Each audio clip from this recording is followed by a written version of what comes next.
welcome to Stepping into Soul Power. I'm your host, Dr. Elizabeth Ssemanda, the intuitive psychiatrist. And today we have an episode that is going to ignite something deep within you. Whether you're just starting on your spiritual path or you've been on this path for some time, our guest today will offer profound tools and insights to help you fully step into your soul power. Today's guest is an internationally renowned author, a shamanic teacher, healer, speaker. You know, his journey from a successful career in the fine arts and advertising to becoming a spiritual seeker and healer is truly a testament to listening to your soul's calling. Since 1995, he's been blending indigenous wisdom with modern practices to help people reconnect with their soul's purpose and healing potential. And he's initiated sacred circles in Ecuador, Brazil. He founded the renowned shamanportal.org. He even received the Ambassador for Peace Award from the Universal Peace Federation and the United Nations. Itzhak Beery, it is such an honor to have you here with us today. Welcome to the show. I am elated to be your guest today. I'm really happy that you invited me to speak to you. We didn't see each other for almost 3 years now, so I know. And a lot of changes happen in your life. So I'm so proud. Oh, okay, thank you. Thank you, Elizabeth. Likewise. Well, I'd love for you to share with our listeners who aren't familiar with you, just your transformation, how you went from, the world of art, advertising on this profound spiritual path to be a teacher and thought leader today. Well, it's a long process. It didn't happen in one day. Many people like to be shamans. That word is like really sexy these days. But for me, I never really wanted to do this work. I mean, I was born in a kibbutz, in a farmer kibbutz community in Israel, and surrounded by nature. We're very intimate with nature, and my dream was to be a fine artist like Picasso, change the world Yes. with my art, because that was really my. And then I became a graphic designer, and then from there to advertising, and I moved to New York City, and in order to survive, I had to do something to earn money, so that was advertising. I think I did quite well in advertising. I was owner of a small boutique advertising, and we were really specializing in creativity, in cutting edge creativity. Yes. We won many awards, and that was very satisfying for a while. And then I started to realize around the age of 38, 39, 40, that this is really not what I came here to do. I mean, I really didn't want to promote Gucci and Revlon and Ferragamo and all of those brands, and Elal and other banks and stuff like that. So I started to feel really empty inside. I really wanted to find some meaning and some purpose for my life, and that was not it. No, I didn't care if you wear a watch from Gucci or shoes from Ferragamo. That was not really my thing. But I didn't know where to go.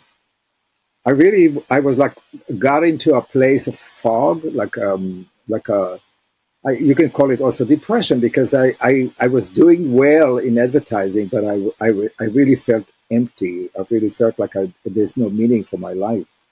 And I'm always looking for something that gives me more meaning, more purpose. And I think that it is what we call the midlife crisis. That really led me back to my childhood, like the connection to nature, the connection to community, the ceremonies, the holidays, and that we were experiencing as childhood. So for me, the past started with reading a book by Hank Wasserman that I found so interesting, and I started to, in many places in the book, I was crying because I really felt that Hank was speaking to me, gave me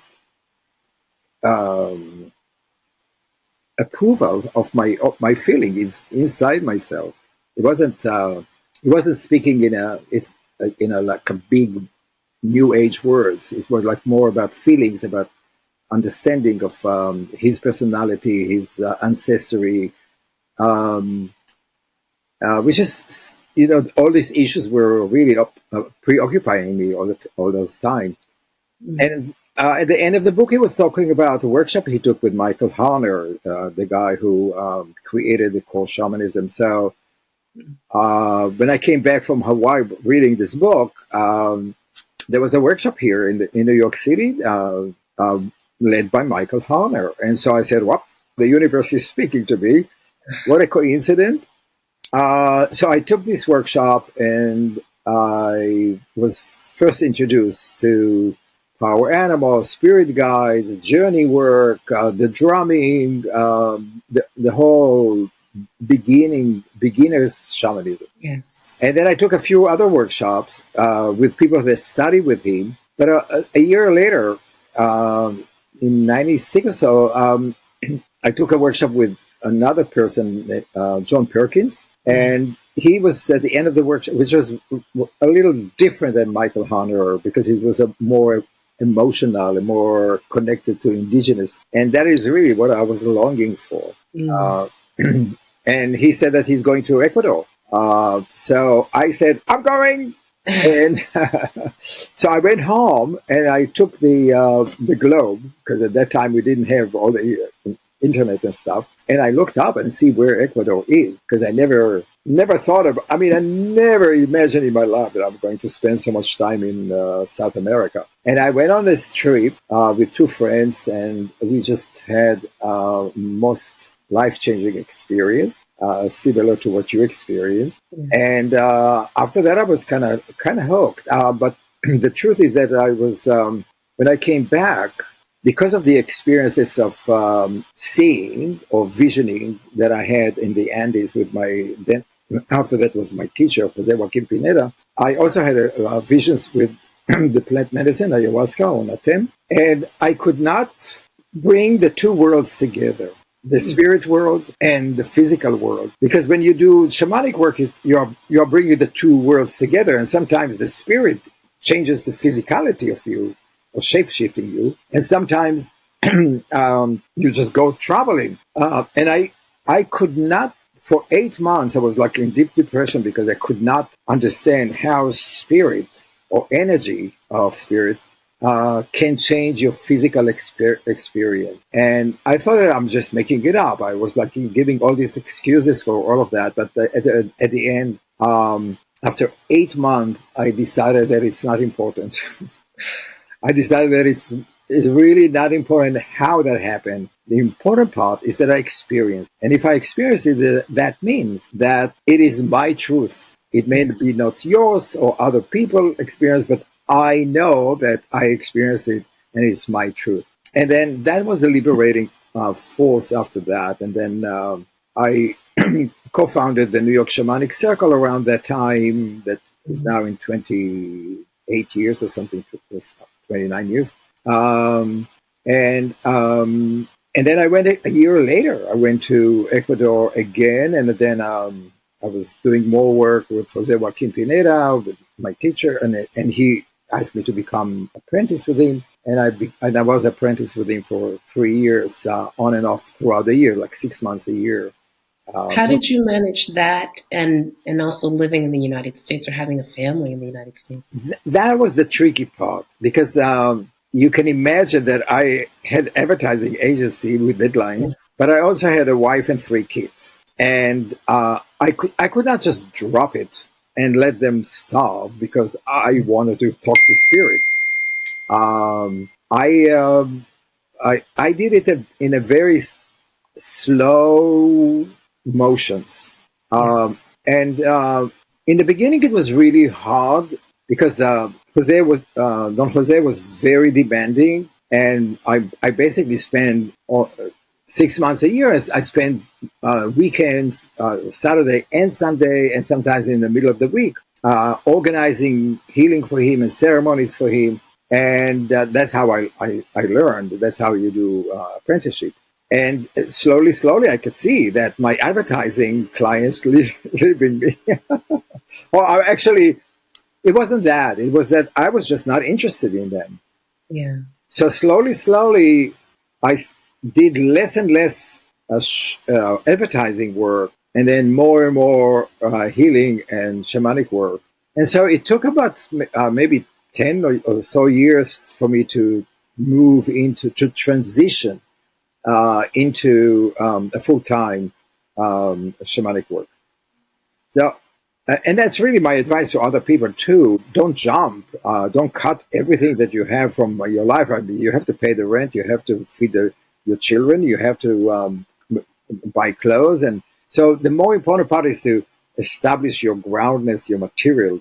And then out of that, you can start serving spirit. So I was lucky because I got an advice about that from another person who was in the spiritual realm. Because like at every moment you were like thinking, oh my God, I don't want to do advertising, I don't want to do commercial work, but actually, when I was in Ecuador doing the ayahuasca on Natem in the Shuar tradition, the Yes. very first thing that ayahuasca was telling me is that advertising, there's nothing wrong with it if you are using it for the right purpose. And Mm. it's only a tool. So when I came back from the first trip to Ecuador there, what I did is I pretty much dropped all the commercial uh, clients, and I started to go after nonprofit organizations. And that's really what the last bunch of clients that I had was mostly like the ASPCA, the immigrants, Yes. suicide hotline, all kind of different things that I felt like I can really contribute to using the same tool that I learned in advertising or marketing to promote what we call earth honoring practices. And so it was a part of the transition. And then when I started to do healing work, it was very clear that this is what I want to do. Wow. That's Wow. kind of like really quickly. Yes, I mean, well, it's just such a real deep transformation. And now you're a teacher, you're a healer, and I know that you've seen a lot of different things, and encountered many things spiritually. And so, I guess since you've worked with so many different individuals who are struggling, something that comes up often is our energy, right? A lot of people, especially now with all the stuff going on, are struggling to keep their, to have energy, and are just feeling really weighed down by many things, and or by attachments. And so I wanted to know if you could speak to that. I know that you are well versed in understanding energy, and if you could speak to what we might be able to do um, Mhm. in order to stay centered doing during all of this wildness that's going on. The world of the shamans is the world of walking in between the two worlds, or Mm. in the two worlds, like the material world and the physical world and the non-physical or the spirit world. And it is a world of energy. I mean, everything at the end, everything is energy. And around us, around each person, we have a shape, or like egg-shaped form of energy, and this is where uh, it protects us from negative energy or intrusion of negative energy from other people's curses or jealousy and envy, and other energies that are in negative energy that are found in nature or around the geographical area.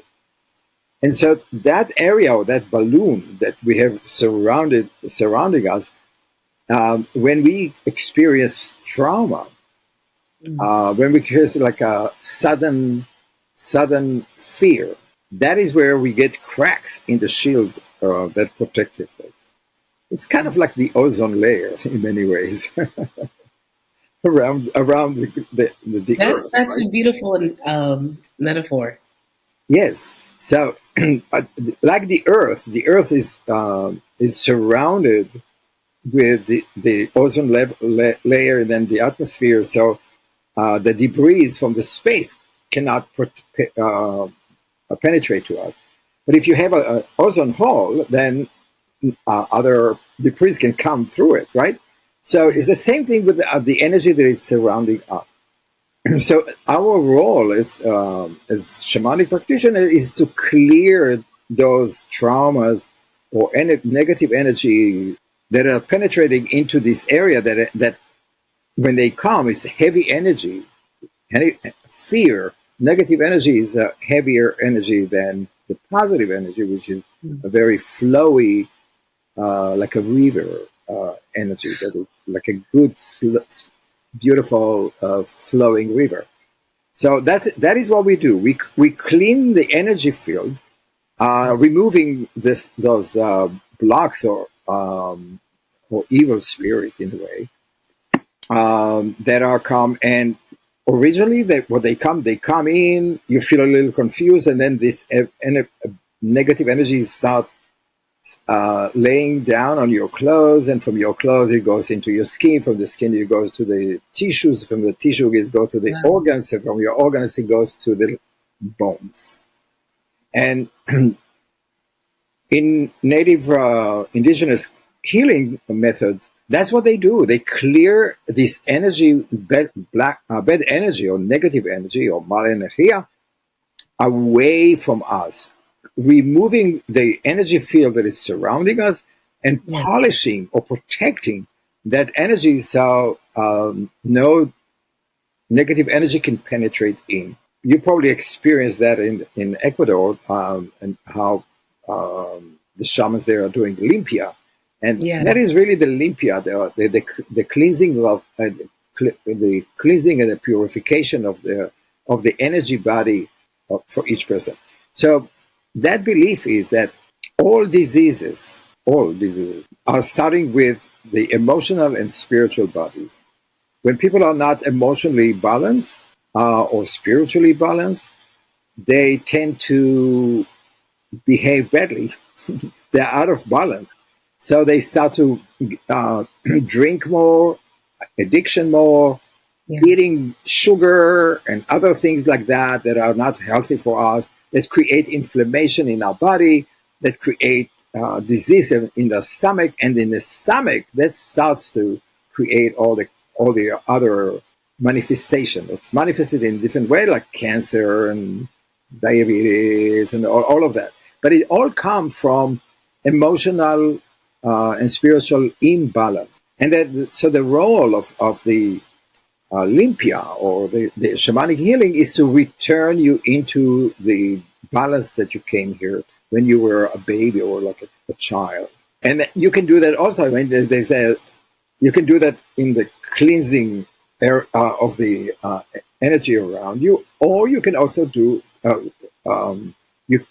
you need to do it combined with food, diet, herbs, plants, minerals that are to remove the acidity or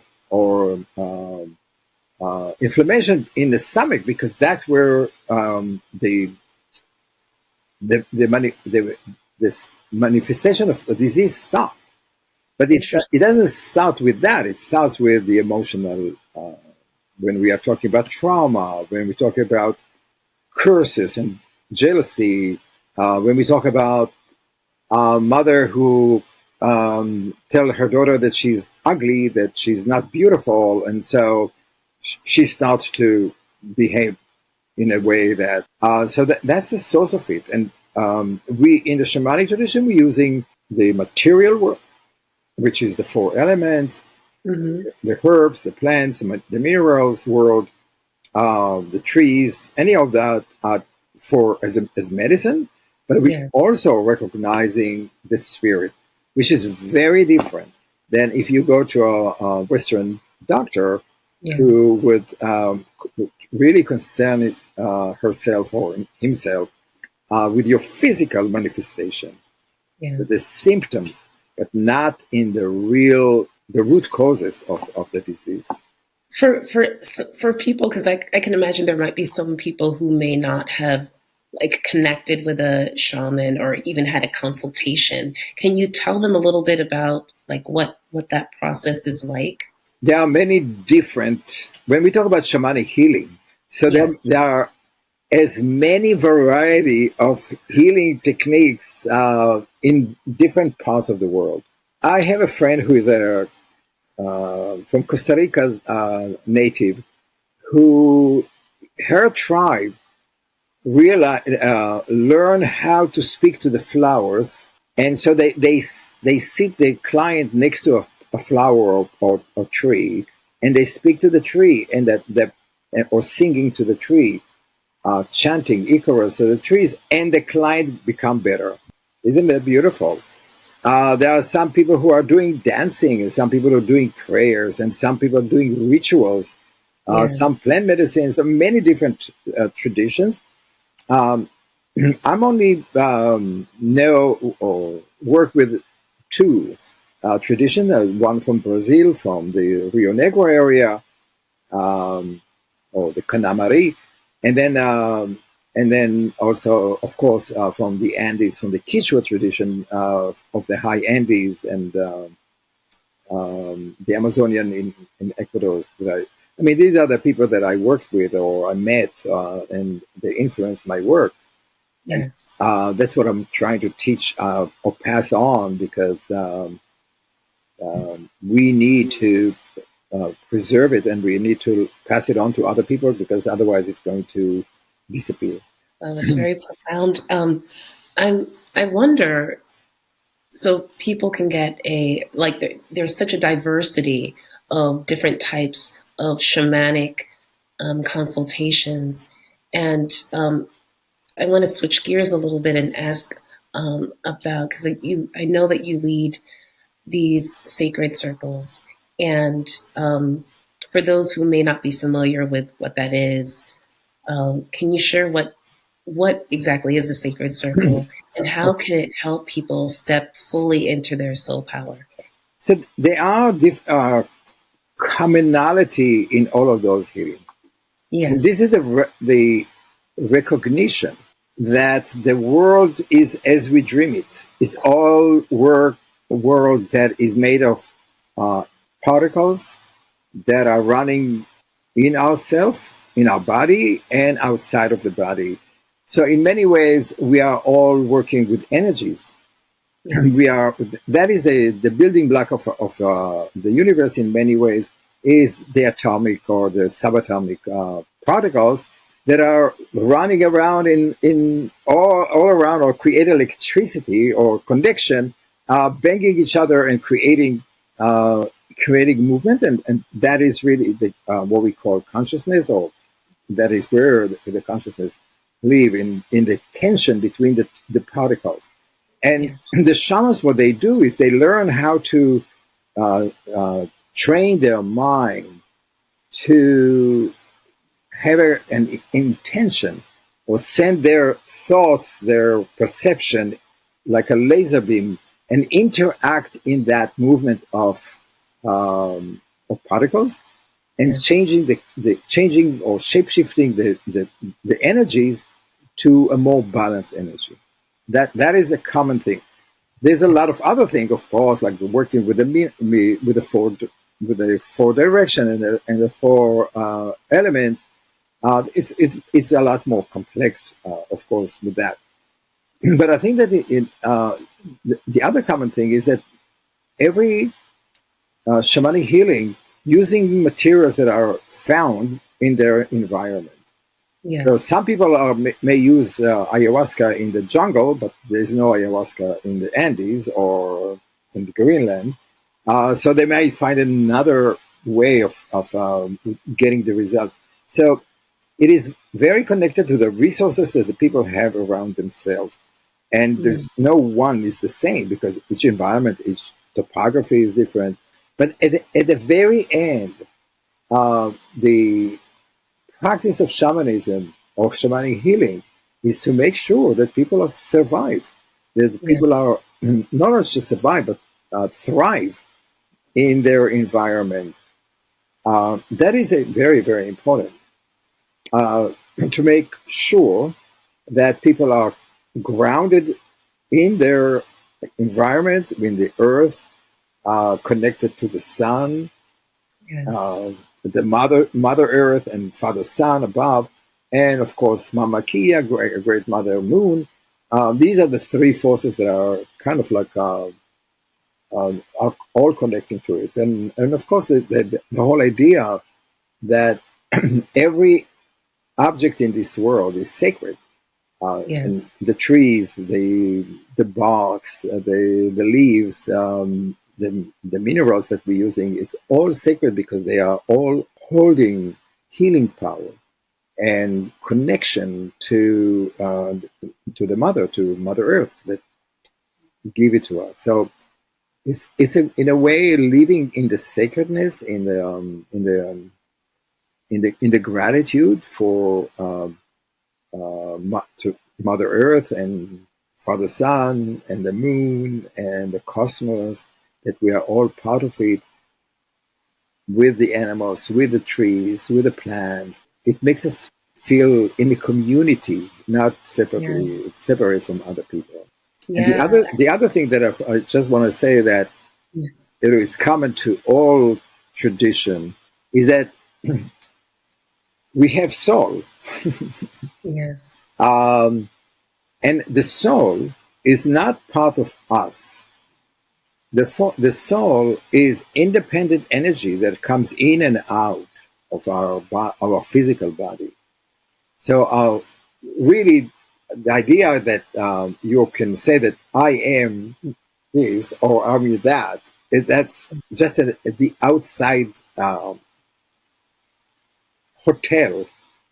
Our body is a hotel for the soul to learn lessons as in the physical form because the souls cannot actually activate or learn lesson like that. So we are entering, and I think we talked about it once, that around the 4 month of birth, Yes. the baby receive a surge of energy in the brain and create the nervous system, create the palms, create the fingerprints that don't change. um, I am with the belief that this is a download or a soul enter the baby womb to mother's womb to learn a lesson, and that is how we experience life. And Mm. so, in my point of view, is that all our traumas and all of our sicknesses and all of those the life experience that we came here to experience, they are part of the blueprint or the roadmap that the soul reincarnated in the baby mother's womb. Um, and actually, in a way, the soul choose the mother, choose the father, choose all the siblings, choose all the experience, and each of us come with that unique soul purpose, and we see the world through those lenses. Mm. So, in other words, if two people are experiencing the same trauma, they may experience it in totally different way. Absolutely. And there's no right or wrong in that way. It's just a lesson. And this is a thing that is very common to many of the all. I don't want to say all because I don't know all, but for the cultures that I worked with, this idea of reincarnation, or the soul entering into the into the body to manifest the life work. It is very common. Yes. Yes. Oh wow. Well, I mean, I am in awe of your wisdom. I know we're moving a little bit towards the end of the our time. I do want to ask if you could, for our listeners who would like to connect with you, can you tell us about? Yeah, they're going to look for you. They're going to they're going to look for you. So, tell them, where can you be found? Well, they can Google my name, itzhakbeery.com, Yes. or just itzhakbeery.com, and they can send me an email or go to the website, ask me questions, or book a session, whatever they want, or come on a trip to Ecuador to the jungles and the Andes. We're going to be doing something very in June. In June, the Andes Summit, which is a great opportunity to come together and meet indigenous shamans. I'm not going to be teaching there, but I'm giving the stage to the indigenous people to teach us, to do ceremonies, plant medicine, sweat lodges, and water ceremony, fire ceremony. We're going to do the Inti Raimi, which is the celebration of the solstice, Mm, and which is the equinox in our terms, because it's the other side of the world. Uh, so it's a fantastic experience of learning from indigenous people about their. They're going to be teaching there. They're going to have a master classes there. So yes. and you experience some personal healing, each person. So it could be a beautiful experience. So I let me bet. know, or join me in my mailing list, and I Oh will see you. yes, yes, absolutely, absolutely. It's a very it has been a pleasure. Thank you from the bottom of my heart for sharing your profound wisdom with all of us today. Your story, your insights. I mean, your energy. You got that presence. you you came with it. Yes. No, Um, the truth is that it is not something academically. It's something that I really love, and it's something that yes. I'm really passionate about. But Yeah. also because in all these years that I've done, I had more rewards than my clients, but I can see the effect that it does on their life. From people Yeah. who could not get pregnant, from people who were heroin addicts, from people who I saved them from divorce. People who I saved them from marrying another person. Ah, So there's, I mean, you can actually see how one or two, three ceremonies like these really yeah. change people's life, and they thrive. They are able to live life more passion and more creativity. So I feel that is the reward is mine, because I learn a lot from my clients too, and Yes. it's beautiful. It's really, so I'm passionate about it, and I actually want to say that when you do this work and you connect with your life purpose, your soul purpose, that give you that energy that I have, which is like the passionate energy that Yes. wants to fulfill that life purpose that you came here to this world. And it might be totally different than mine. It doesn't matter. But living in that feeling of fulfillment, of nothing can stop you from doing it, and you Yeah. don't really care what your family think, if you're crazy or not. Like my daughter, she thought that I'm just became like a drug addict because I was drinking ayahuasca. She did it this year too, so it's fine. But but when she was young, she was like, "Daddy, why can't you just be normal like everybody else?" I'm not like everybody else. I just follow my passion. I follow my curiosity. So that's where I am. So I really believe that if you get in touch with your connection, with your life purpose, or your soul longing, Yeah. you would find that passion in your life, that creativity in your life, the light, the the fire. Yes, the fire. And I know that our listeners are going to walk away from this episode feeling more connected to their soul. I mean, having witnessed your fire. But from the bottom of my heart, thank you. I want to thank you, and I want to thank the people who are listening because it's so important. It's so important not to live with a veil over your head and Yes. walk in the fog. It's important to see the world for what it is. It's a miracle world. It's such an awe, the creation of world, and to align it with your soul longing. I hope to see you soon. Oh, you will. You will.